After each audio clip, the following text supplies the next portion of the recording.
Yesterday I felt the full effects of overeating for an entire week because I felt extra hungry, almost like my stomach has adapted to eating extra, and then it's like, whoa, where's the other 2,500 calories you were eating? Bitch, get used to it, motherfucker. But if I wanna have a shredded six pack without even flexing, I'm gonna need to hit like 8 or 9% body fat. So I'll deal with being a little bit hungry in order to do that.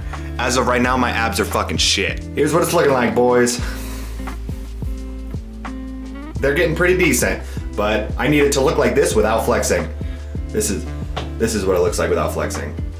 I guess they're still, like you could see them without flexing, but I want them to be like this, you know? To achieve that, my pre-leg day meal was 1 turkey burrito, which was 320 calories, and 200 grams of strawberries, which was 64 calories. I dipped my strawberries in lime juice, put a little bit of stevia on that bitch, and boom, you got sour candy. Pendulum squat time, baby. Every time they open this garage door, I smell the asphalt, and it gives me PTSD of track season. I'm gonna start panicking like I'm about to sprint a 400 and die. Good quads. Control is the name of the game here, although I'm hesitating.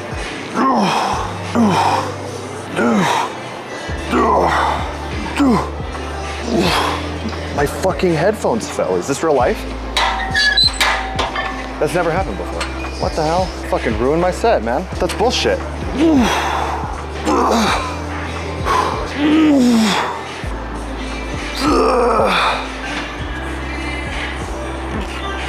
Okay.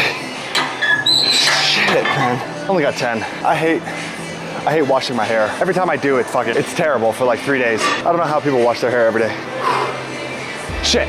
All right, there's a big issue when it comes to cheat meals, when it comes to taking breaks on meal plans, is that when you're strict for a long time and you have a taste of the luxury of like not caring for a day, it's addicting.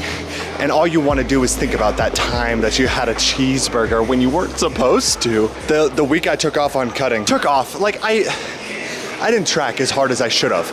And obviously I suffered the consequences yesterday when I weighed in and gained 2 pounds. That's just how it is. Did that week feel fucking immaculate? Yes, but I can either stay like that and continue getting fat, or I have to lock back in and suffer the consequences of that week that I just took off. Cause like I literally starving because my body has felt the feeling of not being hungry. It has felt the feeling of overeating again since it's been like a couple months since I've done that to myself, I guess. When it comes to bulking, not eating as much as you should makes your body feel the luxury of not caring. It is a luxury.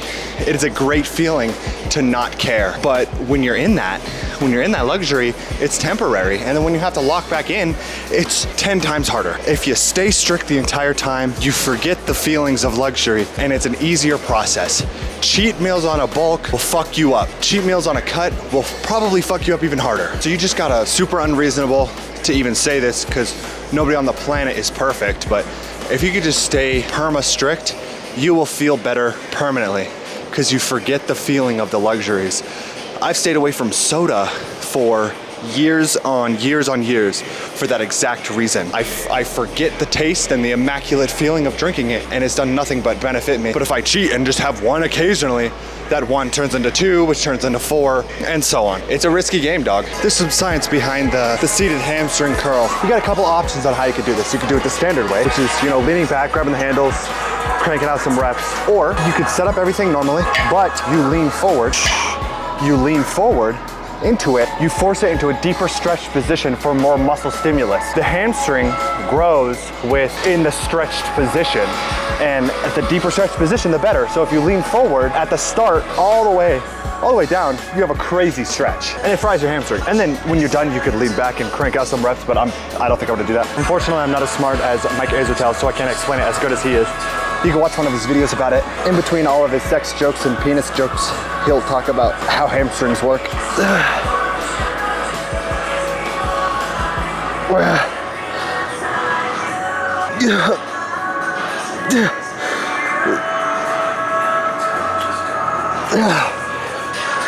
I can't even crank it out.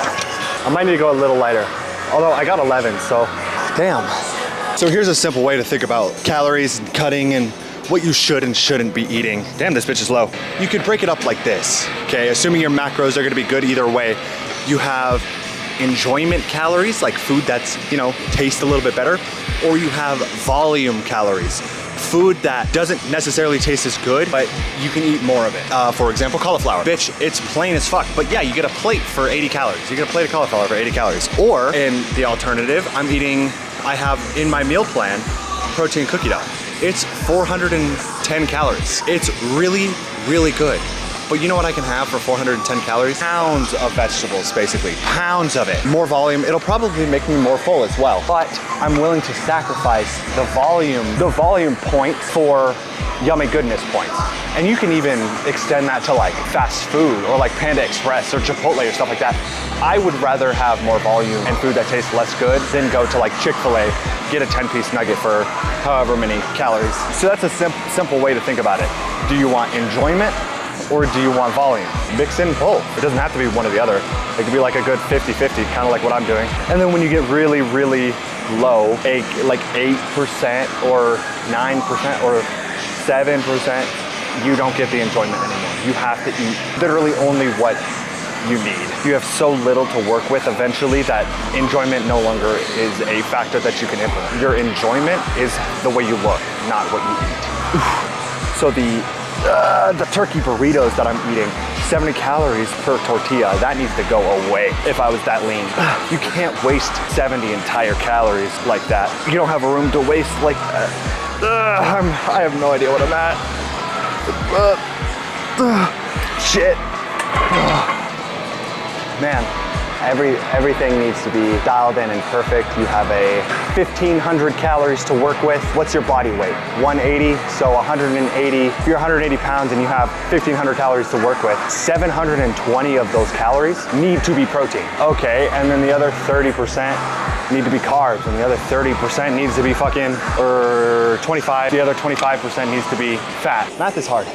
No, it's really not. I'm just kind of stupid. I find it interesting when I see a video of somebody who's super overweight. I'm talking like 400 plus pounds, and you see their fitness transformation. They do clips of some of the workouts they're doing.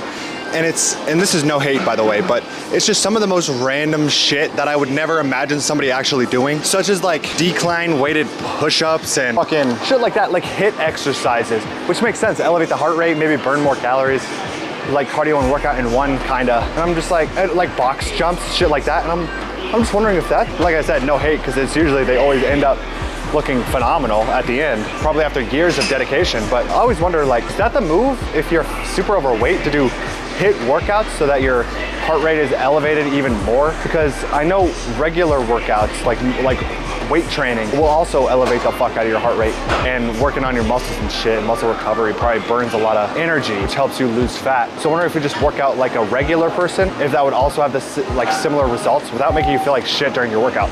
I'm not sure. I never had the dissatisfaction of being a fat fuck. I think it's awesome, dude. People losing weight like that, hell yeah. I know that shit must be hard as fuck. If that's you, bro, good job. Keep it up. Ugh. Keep that shit up, dog. Ooh. Ooh. Ooh.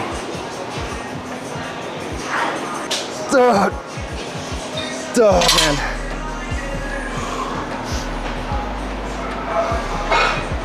Your body will eat itself when you're that heavy, so much so that if you like take vitamins and drink a fuck ton of water, I don't think you need to eat. This is like halfway coming out of my ass, halfway from like a study that I remember seeing years ago, where a dude just lost weight by starve maxing, literally. I don't know how true that is, but I mean, if you're taking like vitamin to make sure you don't die and drink a fuck ton of water, I wonder if that would be like the most efficient way to absolutely tank your weight. With that being said, I think as soon as you start eating again, your body will like try to store it as much as possible, thinking that you're gonna starve yourself again. So in the long run, I don't know how efficient that would be.